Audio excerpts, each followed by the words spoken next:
प्यारे दोस्तों, आज हम आपको एक दिलचस्प वाकया सुनाने जा रहे हैं। यह कहानी एक फकीर और शहजादी की शादी की है और यह भी कि कैसे एक बादशाह जानवर बन गया। इस पूरे किस्से को जानने के लिए आखिर तक हमारे साथ बने रहिएगा। एक बार की बात है, एक गांव में एक बादशाह रहता था। उसकी एक बेहद खूबसूरत बेटी थी, जिससे वह बेहद मोहब्बत करता था। जब उसकी बेटी शादी की उम्र को पहुंच गई, तो दूर-दूर के राजाओं और अमीर घरानों से उसके रिश्ते आने लगे। बादशाह ने कई लड़कों से मुलाकात की, लेकिन उसे अब तक अपनी बेटी के लिए कोई भी सही लड़का नहीं मिला। इसी दौरान उस गांव में एक 80 साल का बुजुर्ग फकीर आ पहुंचा, जो मांगने वाला था। वह बादशाह से कहने लगा कि मैं आपकी बेटी से शादी करना चाहता हूं। यह सुनते ही बादशाह को बहुत ज्यादा गुस्सा आया। उसने कहा कि तुम्हारी हिम्मत कैसे हुई? तुम्हारी इतनी औकात कि तुम मेरी बेटी के बारे में सोचो। उसने अपने आदमियों से कहा कि फौरन इसकी गर्दन उड़ा दो। उसने जुर्रत कैसे की कि मेरी बेटी को अपनी बीवी बनाने के बारे में सोचने की भी फकीर को गिरफ्तार कर लिया गया। उसे ले जाकर कैद खाने में डाल दिया गया। उस फकीर ने कहा कि आप मेरी बात को समझने की कोशिश करें। मैं आपकी बेटी से शादी करना चाहता हूं, लेकिन इसके पीछे एक बहुत बड़ी वजह है। लेकिन बादशाह कहने लगा कि मैं अब एक ही बात सुनना नहीं चाहता। बादशाह ने फौरन उसको कहा कि इसको ले जाओ और कैद खाने में डाल दो। उस फकीर को कैद खाने में कोड़े मारे जा रहे थे। जब यह खबर राजकुमारी तक पहुंची, तो उसने अपने बाप से कहा कि यह आप क्या कर रहे हैं? किसी बुजुर्ग के साथ ऐसा करना अच्छी बात नहीं। उसने कहा कि तुम बीच में मत पड़ो। वह राजकुमारी फकीरों की बहुत ज्यादा इज्जत करती थी, बहुत नेक थी। उसने कहा कि जो भी हो, मैं इस बात को पसंद नहीं करती कि इस मुल्क का राजा इस तरह से किसी बूढ़े इंसान पर जुल्म करे। राजा ने कहा कि तुम्हारी बात को मैं मान लूंगा, अब यहां से जाओ। वह वहां से जा चुकी थी, लेकिन शहजादी को यह नहीं पता था कि वह उसकी शादी का पैगाम लेकर यहां आया था। जब राजकुमारी को इस बारे में मालूम हुआ, तो यह फकीर मेरे लिए शादी का पैगाम लेकर आए थे, तो अपने बाप के पास फिर आई और कहने लगी, क्या इस फकीर ने मुझसे शादी करने के लिए कहा था? बादशाह ने सबको मना कर दिया था कि मेरी बेटी को इस बारे में पता ना चले, क्योंकि वह बहुत जिद्दी है और जो फैसला करती है, डंके की चोट पर करके रहती है। अब जब बादशाह को पता चला कि मेरी बेटी को सच्चाई मालूम हो गई है, तो वह गुस्से से आकर कहने लगा कि मेरी इकलौती बेटी, मेरी लाडली बेटी से इस बूढ़े ने शादी करने के बारे में सोचा भी कैसे? बेटी बहुत समझदार थी, बाप के सामने उस वक्त खामोश रही, लेकिन उसने दिल में सोचा कि अगर वह फकीर मुझसे शादी करना चाहता है, तो उसके पीछे कोई ना कोई बात जरूर होगी। वह उसी फकीर से मुलाकात करने के लिए कैद खाने में गई। फकीर से कहने लगी कि आप मुझसे शादी क्यों करना चाहते हैं? फकीर ने कहा कि जब तुम मुझसे शादी करोगी, तो उसके बाद तुम्हें खुद ही पता चल जाएगा मैंने तुमसे शादी क्यों की। वह कहने लगी कि ठीक है, मैं आपसे शादी करने के लिए तैयार हूं। यह खबर पूरे मुल्क में आग की तरह फैल चुकी थी। लोग तरह तरह की बातें कर रहे थे कि शहजादी उस बूढ़े फकीर से शादी करना चाहती हैं और वह खुद इस पर राजी भी है। बादशाह ने अपनी बेटी को लाख समझाने की कोशिश की, तो उसने जवाब दे दिया, आपने मुझे बड़े नाजों से पाला है, मेरी हर ख्वाहिश को आपने पूरा किया। अब जब मामला शादी का है, जब मुझे शादी करनी है, तो मैं उसी से शादी करूंगी जिससे मेरा दिल चाहेगा। लेकिन बादशाह मानने को तैयार नहीं था। उसकी इकलौती शहजादी थी, एक फकीर के साथ शादी रचा दी। बादशाह अपनी बेटी की जिद की वजह से बहुत ज्यादा परेशान था कि वह कैसे अपनी बेटी की शादी एक फकीर के साथ कर दे। वह बोली कि मैं शादी करूंगी तो उसी से करूंगी। मैंने उनकी आंखों में सच्चाई देखी है, जो आज तक मैंने किसी की आंखों में नहीं देखी। बेटी के कहने पर बादशाह को आखिरकार मानना पड़ा। उसने खुद पूरी सल्तनत में ऐलान कर दिया, हमारी बेटी की शादी हो रही है, लेकिन यह शादी बहुत ही सादगी के साथ होगी। सिर्फ निकाह होगा और मेरी बेटी आज के बाद महल में नहीं रहेगी, बल्कि उसकी झोपड़ी में जाकर उसके साथ ही रहेगी, जिससे वह शादी कर रही है। बादशाह बहुत गुस्से में था, क्योंकि वह नहीं चाहता था कि उसकी बेटी की शादी उस फकीर से हो। वह अपनी मनमानी कर रही थी, इसीलिए उसने अपनी बेटी को सजा देनी चाहिए कि जब सब कुछ ऐशो आराम छोड़कर उस फकीर के साथ झोपड़ी में शहजादी को रहना पड़ेगा, तो उसे इससे बड़ी सजा आखिर शहजादी के लिए क्या हो सकती है। बादशाह का हुक्म तो लोगों के लिए बहुत अनोखा था, लेकिन सबसे ज्यादा हैरान गोइथोंग पर के साथ झोपड़ी में रहने के लिए तैयार हूं। जब मैं शादी कर रही हूं, तो फिर जहां मेरा शौहर रहेगा, मैं भी वहीं रहूंगी। यह एक अनोखी दास्तान थी, जो किसी के समझ में नहीं आ रही थी। एक नौजवान शहजादी एक बूढ़े फकीर से शादी क्यों करना चाहती है? बहरहाल शादी हो गई। बादशाह के हुक्म पर फकीर के साथ शहजादी चली गई। फकीर का घर बस एक दरख्त के नीचे छोटी सी झोपड़ी थी। फकीर वहां पहुंचकर अपनी बीवी से कहने लगा, यह मेरा छोटा सा आशियाना है, तुमने अब यहीं रहना है। तुमने बगैर वजह जाने मुझसे शादी कर ली। तुम बहुत अच्छी सोच की मालिक हो। मैं तुम्हारी इस बात का बहुत ज्यादा शुक्रिया अदा करता हूं, लेकिन मेरे पास ऐसा कुछ नहीं कि दिन भर मैं भूखा रहता हूं। रात को इबादत करता हूं। जब कभी कहीं से मिल जाता है तो खा लेता हूं। क्या तुम मेरे साथ इस हाल में रह लोगी? शहजादी कहने लगी कि अगर आपसे मैंने शादी की है, तो इसका मतलब यही है ना कि आप जिस हाल में मुझे रखेंगे, मुझे उसी हाल में रहना होगा। फकीर बोला कि मैंने तुमसे शादी की है, इसके पीछे दो बड़े राज हैं। लेकिन तुमने मुझसे शादी क्यों की? उसने कहा कि मैंने अल्लाह की बारगाह में दुआ की थी, अगर मेरी जिंदगी में कोई नेक इंसान आएगा, तो मैं उसी को अपना शौहर कबूल करूंगी, चाहे वह किसी सल्तनत का राजकुमार हो या कोई दरवेश हो।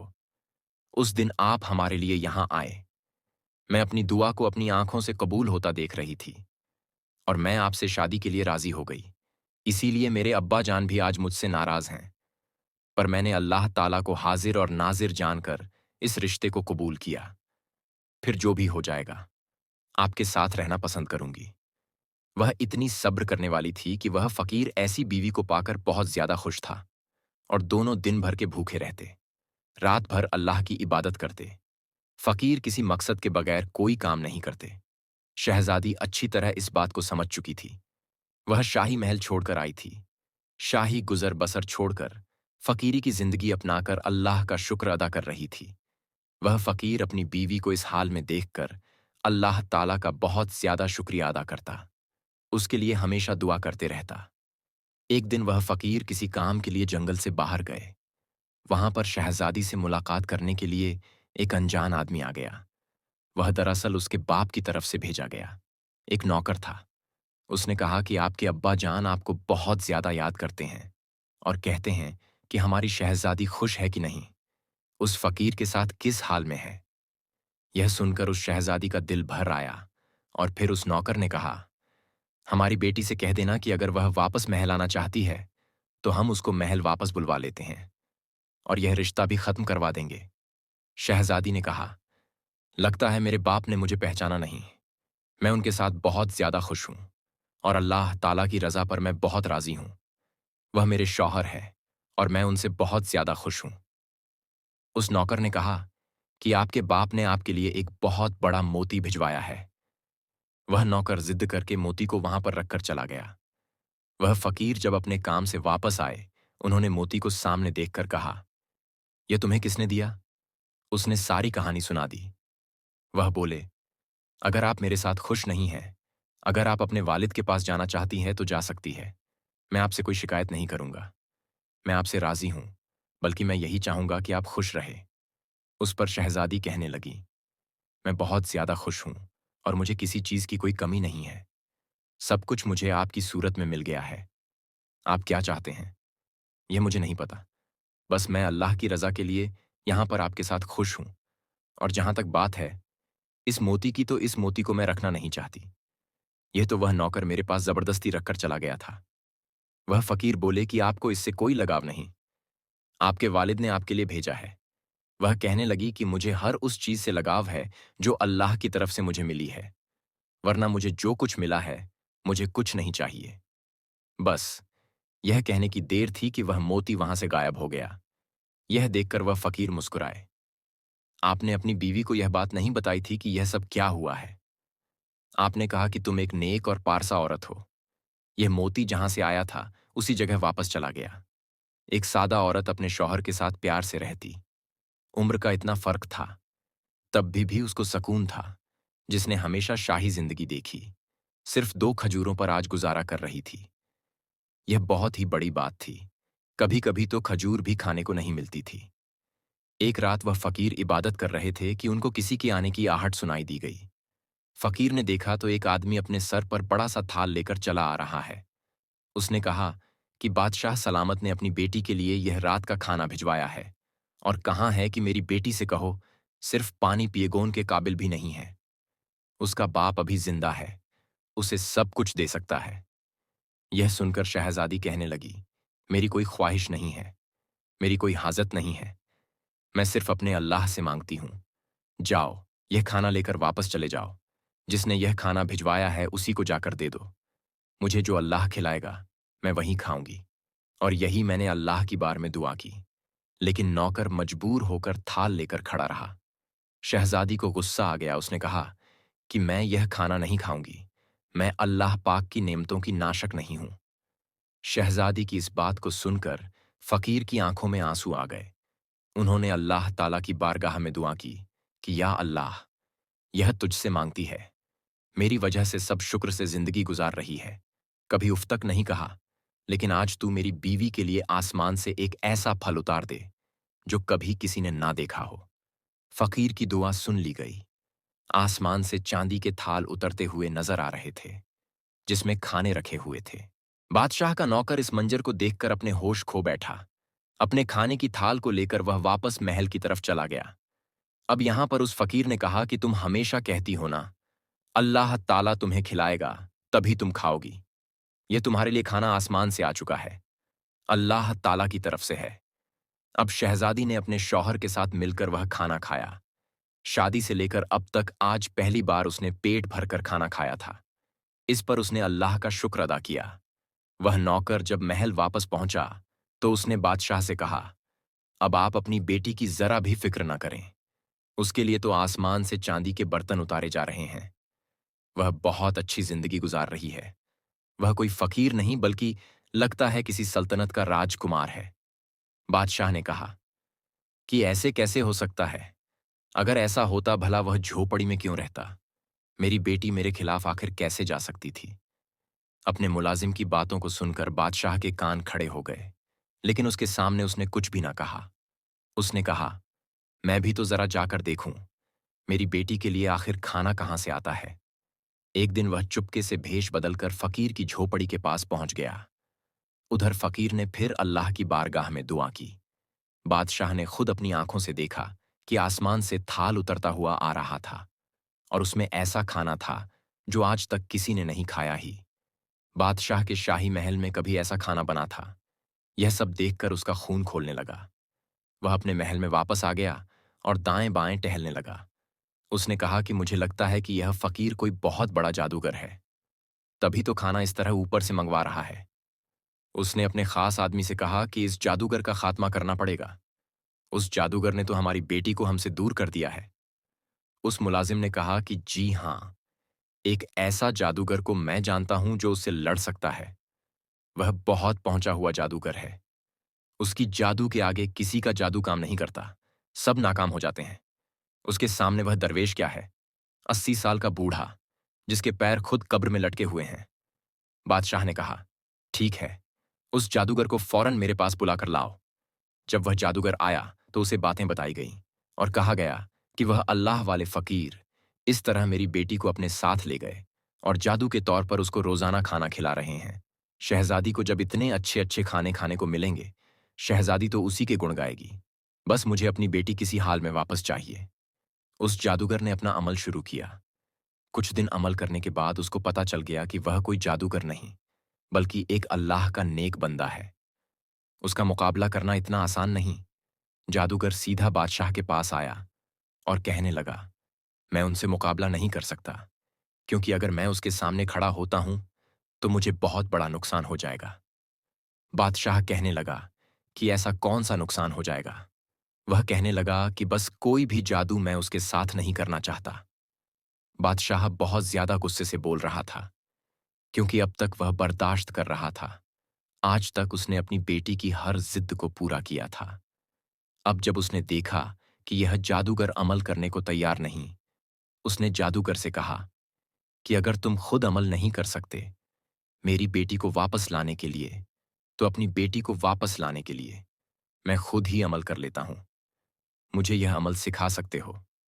जादूगर ने कहा कि आप नहीं जानते, आपकी सल्तनत उलट जाएगी, कुछ भी नहीं बचेगा। उसने कहा कि मुझे किसी कीमत पर भी अपनी बेटी वापस चाहिए। अब जादूगर ने बादशाह के कहने पर उसे वह अमल सिखाना शुरू कर दिया। यहां पर उसकी बेटी तो अल्लाह का नाम ले रही थी और शौहर का भरम रख रही थी, नमाज अदा कर रही थी, इस्लाम के बहुत करीब होती जा रही थी। जो सुकून उसे झोपड़ी की चटाई पर सोने से मिल रहा था, उसे वह सुकून कभी महल के नरम गद्दों पर नहीं मिला था। लेकिन उसका बाप वहां इस्लाम से दूर होकर जादू टोने में लगा हुआ था, क्योंकि उसको अल्लाह वाले फकीर को किसी भी हाल में हराना था। किसी भी हाल में उसने अपनी बेटी को वापस लेकर आना था। अब बादशाह ने जादूगर से वह अमल पूरी तरह सीख लिया। उसने दूगर का लिबास पहनकर एक जगह बैठकर दायरा खींच लिया और मंत्र पढ़ने लगा। उस मंत्र में ऐसी ताकत मांग रहा था जिसकी जोर पर वह फकीर को खत्म करना चाहता था। लेकिन वह अल्लाह वाले फकीर तो जिस पाक परवरदिगार से दुआ मांग रहे थे, उसकी ताकत के आगे तो कोई ताकत भी काम नहीं कर सकती थी। अल्लाह वाले फकीर समझ चुके थे कि कोई उनकी जात को छेड़खानी कर रहा था और उनकी बीवी उनसे अलग करने की कोशिश कर रहा है। मगर वह अल्लाह वाले किसी भी सूरत ऐसा नहीं चाहते थे, क्योंकि जो कुछ उन्होंने किया, सब इसी की वजह से किया था। फिर उन्होंने कुरान पाक खोला और उसकी तलाश शुरू कर दी। बादशाह बार बार उनकी तरह मंत्र पढ़कर फूंक रहा था, लेकिन वह हर बार उसकी तरफ पलट कर जाता। अब बादशाह ने एक खास मंत्र पढ़ना शुरू कर दिया। जब उसने मंत्र पढ़ा, तो वहां पर एक बहुत बड़ा मोटा ताजा जंगली शेर आ गया। बादशाह ने कहा कि जाओ, जंगल में जो फकीर बैठा है, उसको चीर फाड़ कर रख दो और मेरी बेटी को मेरे पास वापस लेकर आओ। बादशाह के हुक्म पर वह शेर जंगल की तरफ दौड़ता हुआ गया। लेकिन यहां पर तो अल्लाह वाले फकीर खूबसूरत आवाज में कुरान की तिलावत कर रहे थे। जब वह शेर उस फकीर के पास पहुंचा, कुरान शरीफ की तिलावत की आवाज सुनकर वह तिलावत सुनने के लिए वहां पर बैठ गया। जैसे जैसे से वह अल्लाह का नाम लेता जा रहा था, वहां पर बादशाह की हालत खराब होती जा रही थी। जादूगर ने उसको पहले ही बता दिया था कि जादू अगर अटक गया और कोई गड़बड़ हो गई, तो आपके साथ वह होगा जो कभी आप सोच भी नहीं सकते। आपको कोई जानवर बना दिया जाएगा। फकीर ने उस शेर की तरफ देखा और फिर उसने अल्लाह का नाम लेना शुरू कर दिया। वह शेर जो उस फकीर पर हमला करने के लिए आया था, वह वहां से गायब हो गया। अल्लाह वाले फकीर ने शहजादी की तरफ देखा और कहा कि मुझे माफ कर दो, मैंने तुम्हारे साथ अच्छा नहीं किया। शहजादी कहने लगी कि आपने ऐसा क्या किया है? फकीर कहने लगा कि मैंने तुम्हारे बाप की शक्ल एक जानवर जैसी बना दी। मैं ऐसा नहीं चाहता था, लेकिन उसने जो जादू मेरे ऊपर किया, उसी पर पलट गया। शहजादी ने जब यह सुना तो उसे बहुत बड़ा दुख हुआ। कहने लगी कि हमें अभी महल जाना चाहिए, आखिर देखे तो माजरा क्या है। वह अपने शौहर के साथ महल में पहुंची। वहां पर बहुत ज्यादा शोरगुल मचा हुआ था। हर कोई बोल रहा था कि बादशाह को क्या हो गया, बादशाह को क्या हो गया, उसकी शक्ल जानवर जैसी कैसे बन गई। फकीर को दरवाजे पर दरबान ने अंदर नहीं आने दिया था। वह कह रहा था कि यह बहुत बड़ा जादूगर है, इसने हमारे बादशाह का यह हाल किया है। शहजादी ने कहा कि मैं इस जगह की शहजादी हूं, मुझे अंदर आने दो। वह अंदर आई। अपने बाप को इस हालत में देखा तो उसके आंसू बहने लगे। वह अपना सर पीट रहा था। उसका चेहरा तो वही बादशाह वाला था, मगर उसका पूरा बदन जानवरों जैसा बन चुका था। बेटी बाप को ऐसी शक्ल के साथ देखकर जारो कतार रोने लगी। उसने कहा कि आपने ऐसा क्यों किया? वह जैसा भी था, आखिर उसका बाप था और वह बेटी थी। अब अपने बाप की शक्ल को देखकर वह रोने लगी। उसने कहा कि आपने ऐसा क्यों किया हमारे साथ? आपने क्यों मेरे शौहर को मारना चाहा? बादशाह ने कहा, मैं तुम्हारे शौहर को बहुत पहले से जानता था। तुम्हारे शौहर ने तुमसे शादी कर ली, लेकिन तुमसे शादी करने की वजह से आज तक उसने नहीं बताई। आज मैं तुम्हें बताता हूं। दरअसल मैं तुम्हारी शादी किसी मुसलमान से नहीं करना चाहता था, बल्कि मैं तुम्हें एक ऐसी सल्तनत की शहजादी बनाना चाहता था जो कि गैर मुस्लिम था और उसकी बहुत बड़ी जायदाद थी। मैं उसकी शादी तुमसे करके उस मुल्क को अपने कब्जे में लेना चाहता था। इसलिए मैंने तुम्हें यह बात नहीं बताई थी, क्योंकि तुम दीन के बहुत करीब थी। और मैं जानता था कि तुम बहुत नेक हो, इबादत गुजार हो, और तुम यही चाहती हो कि तुम्हारा शौहर सच्चाई के रास्ते पर चलने वाला हो। एक दिन मैं उसी गैर मुस्लिम राजकुमार से मिलने के लिए उसके मुल्क की तरफ जा रहा था। रास्ते में मुझे इस शख्स की झोपड़ी नजर आई। मैंने उसे वहां पर इबादत करता हुआ देखा। तुम तो जानती हो कि मुझे फकीरों से सख्त नफरत है। जब मैंने इस फकीर को देखा तो मैं कहने लगा कि मेरी बेटी न जाने किसके साथ शादी करेगी। मैं किसी फकीर के साथ अपनी बेटी की कभी भी शादी नहीं करवाऊंगी। मैं तो उसे किसी राजकुमार की बीवी बनाऊंगा, अगर वह गैर मुस्लिम ही क्यों ना हो। इतना कहकर मैं वहां से गुजरने लगा तो उस बूढ़े फकीर ने मुझे रोक कर कहा कि आप ऐसी बातें क्यों कर रहे हैं। एक मुसलमान होकर अपनी बेटी की शादी किसी मुसलमान से ही करें, क्योंकि दीनदार शौहर ही आपकी बेटी की इज्जत करेगा, उसको नाम देगा, मोहब्बत देगा, क्योंकि वह अल्लाह से डरने वाला होगा। इससे आपकी बेटी को भी मोहब्बत होगी। यह दौलत, यह महल, यह सब यही रह जाएंगे। आखिर में सब कुछ यही रहेगा। जो आपके साथ होगा, आपका दोस्त होगा, जो अल्लाह के रास्ते पर चलने वाला होगा। बस, मुझे उसकी यह बातें बहुत कड़वी लगी। मैंने कहा कि तूने यह बात क्यों कही? आखिर तू होता कौन है मुझे? यह बात कहने वाला मैं अपनी बेटी की शादी जहां मर्जी करूं, ये मेरी मर्जी है। मैं उससे इतनी नफरत करने लगा कि अपने सिपाहियों से कहकर मैंने उसे कोड़े भी लगवाए। फिर भी यह मुझसे कहता रहा कि मैं अपनी बेटी पर जुल्म ना करें, इसलिए महल मेरे पीछे पीछे आ गया तुमसे शादी करने के लिए। तुम तो वैसे ही अल्लाह के नाम पर जान देने वाली थी। तुमने अपनी मर्जी के खिलाफ जाकर इस 80 साला बुजुर्ग से शादी कर ली। मैंने सोचा था फकीर झोपड़ी में रहता है, तुम्हें क्या दे सकेगा? तुम तो महलों में रहने वाली एक शहजादी हो। चंद दिनों के बाद तो तुम मेरे पास वापस आ जाओगी। पर तुमने सब्र और शुक्र के साथ वहीं रहकर इबादत शुरू कर दी। तुम उस झोपड़ी में भूखी रही, लेकिन महल वापस पलटकर नहीं आई। जब मैंने देखा कि आसमान से तुम्हारे लिए खाने उतर रहे हैं, तो फिर मैंने तुम दोनों पर जादू किया, जो मुझे नहीं करना चाहिए था। मेरी शक्ल एक जानवर जैसी हो गई। फिर वह बादशाह फकीर अल्लाह वाले से कहने लगा कि मुझे माफ कर दो। उसकी बेटी को यह सब सुनकर बहुत ज्यादा दुख हुआ। उसने कहा कि आपने जो चाहा था कि मेरी शादी ना हो, मगर अल्लाह ताला जो चाहता है बेहतर करता है। मेरी शादी हो गई। मैं बहुत ज्यादा खुश हूं, और मेरे नसीब में सबसे अच्छा शौहर है, जो अल्लाह ताला से डरता है, मुत्तकी, परहेजगार, इबादत गुजार और ईमानदार है, अपनी बीवी की इज्जत करने वाला है। मैंने हमेशा चाहा था कि मुझे जो भी मिले, अल्लाह की तरफ से मिले। मेरा शौहर भी मुझे अल्लाह ने अता किया है, अगरचे वह 80 साल के हैं। इस बात पर मैं खुश हूं, क्योंकि जो शौहर अपनी बीवी का एहतराम करता है, उसकी इज्जत करता है, वही अच्छा शौहर होता है। मैं क्यों ऐसे राजकुमार को तलाश करूं, जिसकी बहुत बड़ी सल्तनत हो, लेकिन उसका दिल बहुत छोटा हो। मैं जो अल्लाह की बारगाह में दुआ मांगती हूं, मुझे मिल जाता है। फिर मुझे क्या चाहिए? अभी वह बोल ही रही थी कि एक लम्हे उस फकीर की शक्ल बदली।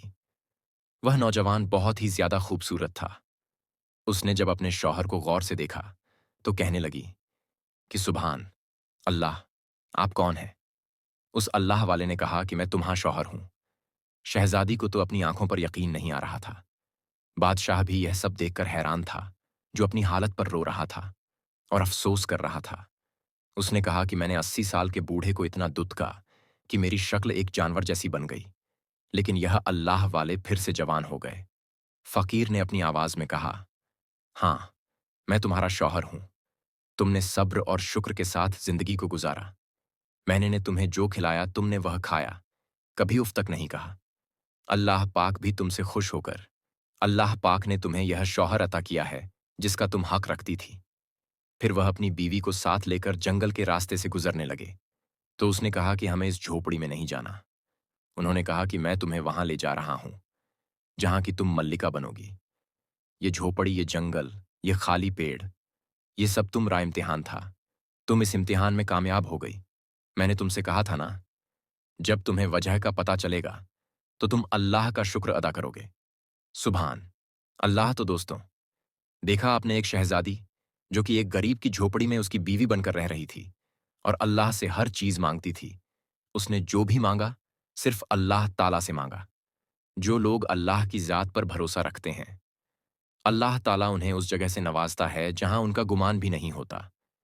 इसलिए हम सबको भी सिर्फ अल्लाह की ज़ात पर भरोसा रखना चाहिए और सिर्फ अल्लाह की ज़ात से मांगना चाहिए। आखिर में अल्लाह पाक से दुआ है कि अल्लाह पाक हमारी तमाम मुरादें, हमारी तमाम परेशानियों को दूर कर दें।